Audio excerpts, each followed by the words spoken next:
Tax terrorism at its worst. ये line आपको social media पर हर जगह पर ट्रेंड पे दिख रही है, तो चलिए जानते हैं किसने कही है ये लाइन और किस कॉन्टेक्स्ट में कही है।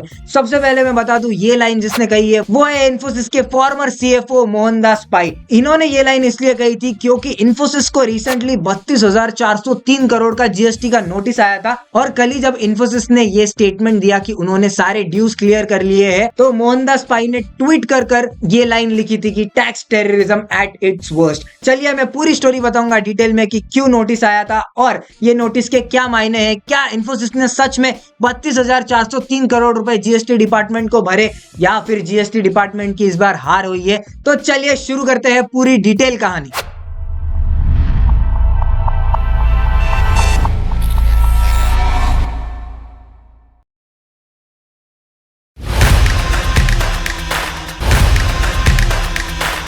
सबसे पहले मैं बता दूं कि इन्फोसिस को 32,403 करोड़ का नोटिस भेजा था जीएसटी डिपार्टमेंट ने, और ये नोटिस इसलिए भेजी थी क्योंकि जीएसटी डिपार्टमेंट का मानना था कि इन्फोसिस ने अपने ओवरसीज जो ब्रांचेस है उनके साथ सर्विस के ट्रांजैक्शन किए हैं और उन सर्विस के ट्रांजैक्शन पर जीएसटी चार्ज नहीं किया है, और ये सारे ट्रांजैक्शन 2017 से लेकर 2021 और 22 के बीच के हैं। तो इस वजह से ये सारा कैलकुलेट कर जीएसटी डिपार्टमेंट ने 32,403 करोड़ का बड़ा नोटिस भेजा था। तो देखो, इन्फोसिस ने ये जो सर्विस ट्रांजैक्शंस किए थे, ये क्या थे? ये एक्सपेंसेस थे। तो ये जो एक्सपेंसेस थे ये इन्फोसिस के एक्सपोर्ट बिल के अंदर जो इन्होंने चार्ज किए थे उसके एक्सपेंसेस थे, और उसका रिफंड लिया था इन्फोसिस ने, और वो ये बेसिस पे लिया था कि आईजीएसटी के अंदर ये जो एक्सपोर्ट के ट्रांजैक्शंस पर जो जीएसटी चार्ज हुआ है इन्फोसिस को, ये एग्जम्प्ट होता है और इन्फोसिस एलिजिबल है इसका आईटीसी क्लेम करने के लिए। ये इन्फोसिस की थिंकिंग थी। और जीएसटी डिपार्टमेंट की क्या थिंकिंग थी, चलिए ये जानते हैं। तो जीएसटी डिपार्टमेंट ने डिमांड इशू किया था 21-22 ईयर का, जिसके अंदर जो directorate general of GST intelligence है,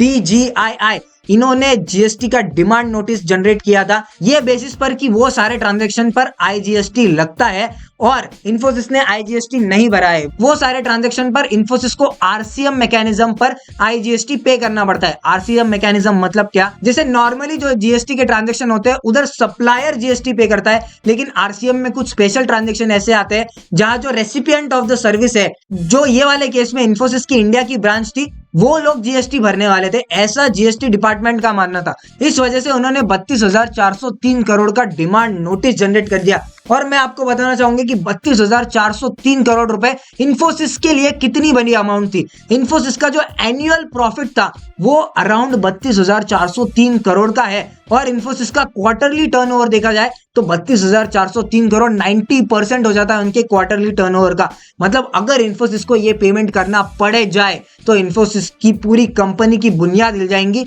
उनको इतने हेवी लॉसेस का सामना करना पड़ सकता है ये पर्टिकुलर नोटिस के वजह से। तो इस वजह से ही इन्फोसिस इस डिमांड के अगेंस्ट बहुत ज्यादा कंसर्न था, और इन्फोसिस का डोमेस्टिक ब्रांच नहीं as well as international business जो है इन्फोसिस का, वो पूरा कंसर्न था कि कहीं इतना बड़ा अमाउंट इन्फोसिस को पे ना करना पड़ जाए गवर्नमेंट को। जैसे फॉर एग्जांपल मैं आपको पिछले क्वार्टर का अर्निंग्स बताना चाहूंगा इन्फोसिस का।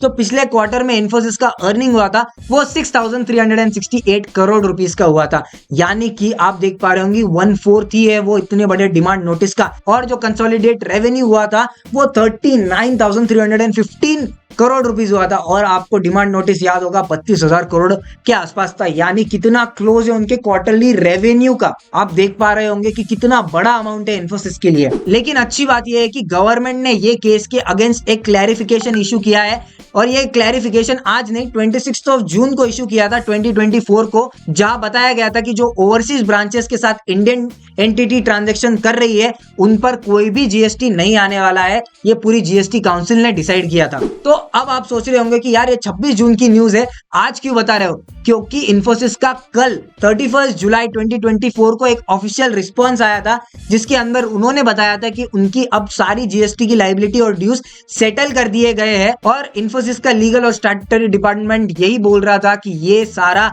जो नोटिस आया था ये पूरी तरीके से इनजस्टिस था इन्फोसिस के लिए। तो इस पर ही इन्फोसिस के जो फॉर्मर सीएफओ थे मोहनदास पाई, उन्होंने जीएसटी डिपार्टमेंट को हेवीली क्रिटिसाइज किया और एक बहुत बड़ा वर्ड यूज किया टैक्स टेररिज्म का। तो उनका मेन बोलना यही था कि क्या जीएसटी डिपार्टमेंट जो मन चाहा वो कर सकती है, इतना बड़ा अमाउंट का नोटिस भेजने से पहले शायद उन्होंने थोड़ा और रिसर्च करना चाहिए था, क्या सच में ये पर्टिकुलर ट्रांजैक्शन पर जीएसटी लगता भी है या नहीं। क्योंकि मैं आपको बताऊंगा कि ऐसे केसेस पास्ट में बहुत बार हुए हैं जब बहुत सारी कंपनीज को जीएसटी की बड़े बड़े अमाउंट की नोटिस गई है और फिर उसके बाद पता चला कि जीएसटी डिपार्टमेंट गलत था। चलिए जानते हैं कुछ ऐसे एग्जांपल्स। तो एग्जांपल्स के पहले मैं आपको ये बता दूं कि 1 अगस्त को इन्फोसिस का स्टॉक ने कैसे रिएक्ट किया।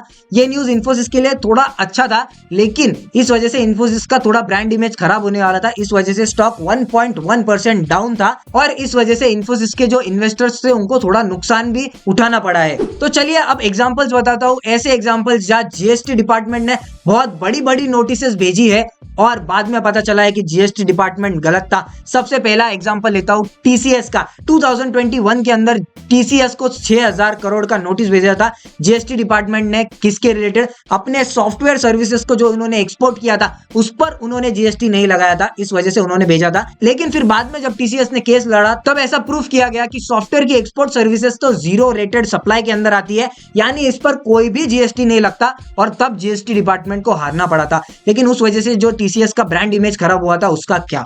और ऐसे ही और एक दो बड़े बड़े कंपनीज के एग्जांपल्स है, जैसे विप्रो के साथ भी सिमिलर केस हुआ था। विप्रो को 3000 करोड़ का नोटिस भेजा था 2022 के अंदर। ये नोटिस जो था इन्होंने आईटीसी क्लेम किया था एक्सपोर्ट सर्विस पर, उसके रिलेटेड था और बाद में विप्रो ये केस जीत भी गया था। और रिसेंटली सिमिलर केस रिलायंस के साथ हुआ था। रिलायंस को तो 12000 करोड़ रुपए का जीएसटी नोटिस भेजा था, तो उन्होंने आईटीसी क्लेम किया था पेट्रोलियम प्रोडक्ट्स का, ऐसा उनपे एलिगेशन था। लेकिन जब उन्होंने लीगल बैटल लड़ा उसके बाद ये प्रूफ किया गया कि नहीं, जीएसटी एकदम सही तरीके से लिया था।